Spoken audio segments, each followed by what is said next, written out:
আল্লাহ যদি তোমাকে কোনো বিপদ স্পর্শ করায়, আল্লাহ যদি তোমারে কোনো বিপদে ফেলে দেয়, ওই বিপদ থেকে উদ্ধার করার তিনি ছাড়া আর কেউ নাই। জোরে বলেন ঠিক কিনা? তিনি যদি কোনো বিপদে ফেলেন, তিনি ছাড়া বিপদ থেকে উদ্ধার করার কেউ নাই। আর তিনি যদি তোমার প্রতি কোনো অনুগ্রহ করতে চান, ওই অনুগ্রহ ঠেকিয়ে দেওয়ার ক্ষমতাও কারো নাই।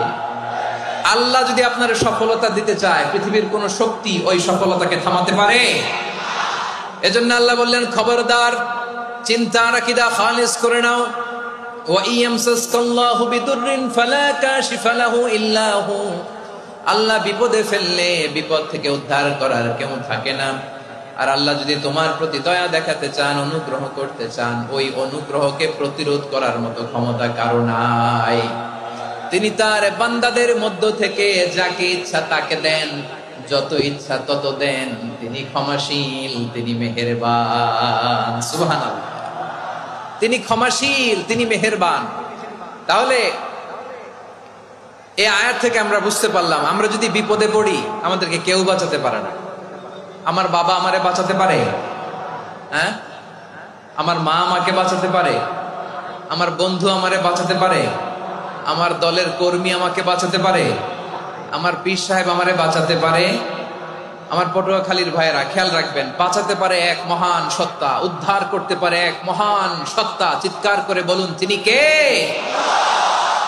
আবার আল্লাহ বললেন, আম্মাই ইউজিবুল মুত্তাররা ইযা দাআহু ওয়া ইয়াকশিফুস সুআ ওয়া ইয়াজআলুকুম খুলাফাআল আরদ আইলাহুম মা'আল্লাহ